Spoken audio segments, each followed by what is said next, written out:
Welcome to the Scanfather podcast. If you got questions or problems, the Scanfather has the answers. The strength of a family, like the strength of an army, lies in its loyalty to each other. When you decide you want to be something, you can be it.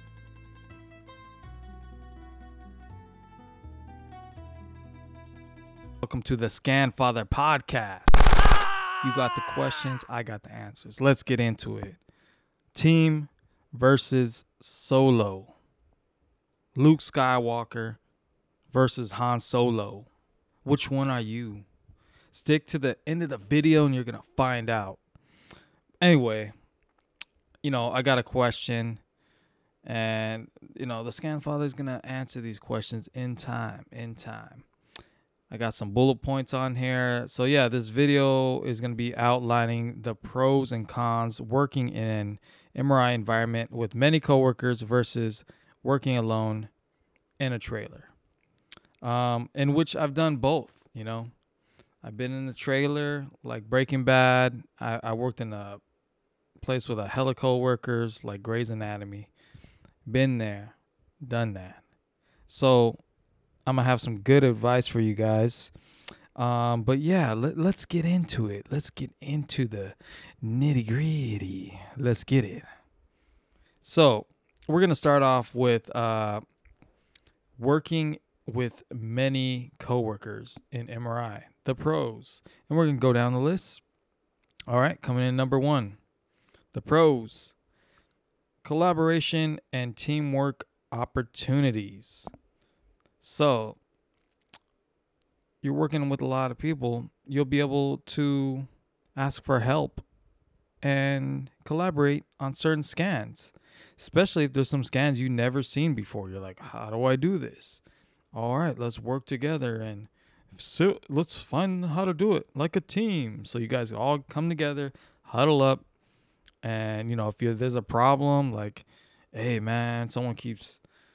they're not changing the patients, what should we do? And, you guys come up with a solution to stuff as a team. You collaborate on projects, you know what I mean? And that's kind of cool. Second one, access to support and assistance from colleagues. Yeah, this is almost kind of the same, but you have help there. You have the support. You need to move someone over on the table. Guess what? You can call your coworker for assistance. I can't lift this guy off the table. You got help. And you got people that are going to support you, man. That's awesome. They're going to be like, good job. You're doing great. They're going to be supportive. They're going to bring you a coffee or something. You know what I mean? When it's your birthday, they might give you a gift card. That's support. That's assistance. Hey, cover my shift. Assist me. You know what I mean? Clock in for me. No, I'm just playing. Don't do that. You're going to get fired. Enhance learning and skill development through interaction. You're interacting with each other. You might have one guy there that's like Yoda. You know what I mean? He's been in the game a long time. He's kind of weird. He's always on your back. And you're going to get that knowledge from him, man. You know what I mean? Do or do not. There is no try. He's going to be telling you some crazy stuff like that. But the opportunity to learn is there. If you're in a large work environment, chances are that there's some dinosaurs walking around with that knowledge. And it's your chance to learn that knowledge. That's pretty cool. Okay, this one's really good. Improved problem-solving abilities with diverse perspectives. That's awesome. So you're going to get... Say, if, you got some kind of issue, you can, go around and ask the room, and everybody may have a different perspective, and you find out what's the best solution. Sometimes, there's a lot of times I thought I had the best idea, and I heard somebody else, and I'm like, wow, your idea is pretty good. And then I heard another one, oh, yours is even better. And everyone's like, oh, that is the best thing. And it's like, you get it all dialed down because some people are good at organizing. Some people are good at safety. Some people are good at, keeping a clean environment. You know what I mean? So it's like, that's pretty cool, man. The problem solving thing. I feel like you have a group of, co-workers that are, well, knowledge, unstoppable force if you can keep the team together. The last one, increased sense of camaraderie and social interaction. Ain't nothing like having a group of, coworkers that are basically friends, almost family, and you're happy to see them when you come in. You guys are joking about, whatever, talking smack, talking trash. You're talking about what you saw on Netflix. You're talking about your dogs, your cats, your kids, and your weekend, and oh, what's going on? Oh, how's that doing? Da, da, da. You know what I mean? You're happy, and you guys start learning your little mannerisms, and like you can kind of like do impressions of each other, and you know what I mean? Like you're listening to music, and you're having a good time. Christmas coming around, potlucks. Like, hey man, you know what I mean? That's a good time. You build that camaraderie, and you guys, you go through some stuff. You have some rough days, but after you overcome that, you guys become even cooler and more down. You know what I mean? So that's pretty cool. I like that. Oh no. So we're getting into the cons. The cons of working with many coworkers. Let's get into it. Let's check out my list. Potential for distraction and interruptions. Whoo, man. I can't tell you how many times I've been trying to scan. Somebody's trying to show me a meme on the phone or something like that, and I'm getting distracted in the scan, messing up my scans. Oh, man. You know what I mean? That can slow you down. Having coworkers that are too much your friends and too chit-chatty and all that, you're going to start messing up. You're going to start getting behind. That could definitely be a con. Somebody that's just disrupting everybody and just messing with the flow. That could really tear a team down. Let's go to the next one. Differences in work styles or personalities may lead to conflicts. Oh, yeah. I've seen this. So, when you have a big group of people, there's always going to be somebody that's maybe a little weird, maybe says some inappropriate things, and just has a whole different style, whole different flow to everybody in the room, and they can't go with that flow, and it may rub somebody else the wrong way, and then you got that work beef, and it can just get a little crazy from there, man. If you work with a group of people that are very outgoing, talkative, and you put someone in there that's quiet and doesn't like to talk to anybody, you can find some problems there.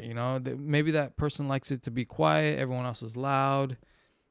You like to play a certain type of music that person doesn't like it. Start to have little, conflicts right there, man. All right, let's get to the next one. So, also, you're going to have limited autonomy and independence in decision making. So, working with a lot of coworkers, you're going to find that often you're not going to be able to, do the things that you want to do when it comes to like protocols or your routines. A lot of that's going to get shut down because the majority you're gonna get voted out by the majority. Like, hey, we're not doing it that way. We all do it this way. So that's one of the things working with a lot of coworkers and in a team environment. Sometimes you're like, I want to do it this way, but the whole team is like, nah, we do it this way. So that kind of sucks. This is the last one, another con. It is really a con in my eyes. You start to get, the way I wrote it is dependency on others for certain tasks or resources. That's not a good thing, man. When you have a group of techs or whatever, sometimes some techs will be like, you know what? I'm not going to learn how to do a breast biopsy setup because so-and-so already does it. I don't have to do it. So you start to get dependent on that person to do breast biopsies, and you never learn it, and you never expand your knowledge for MRI, and that's not good. It's not good, and it's easy to get lax like that. You're like, oh, I'm not going to work on ACR. He can do it. I don't have to learn. So then you just never learn. So, all right. So we're getting down to working alone in a trailer, which I've done before. So let's get into it. Okay. First one, greater autonomy and independence in managing tasks. So, you know, you're going to have to be more independent, basically, and you're going to have to manage your time and to manage the tasks that you do. You know, it's just you by yourself. So you get to find your rhythm, make your little schedule. I do ACR this day, I do that and that. It's pretty cool. I like that. Next one. Reduce distractions, allowing for focused work. You don't have anybody coming up to you. Look at this meme. Look at this meme. Hey, what'd you do yesterday? Oh, did you watch this documentary on Netflix? You don't have any of that. So no distractions means that, hey, you can lock into your scan, do the research you need to on your computer or phone, figure out the best scans and angles and this and that, and looking at anatomy. You're lasered in at that point. You're lasered in. All right, let's go. Flexibility and scheduling and workflow. You know, you're working by yourself, so it's like, I can work with that. I can do that. I'm going to clean at the end of the day. I'm going to stock everything in the morning. You know what I mean? Like you're by yourself, so it's like I can figure this all out, you know? And when you're by yourself, your manager, will have to give you the time off that you need, you know what I mean? It's like you're not going to have to ask a whole bunch of people to cover you, or it's just you, so it's like it should be a little easier. Next one. Ability to work at one own's pace without external pressure. So there's going to be no one behind you rushing you to get the next patient, rushing you to do this.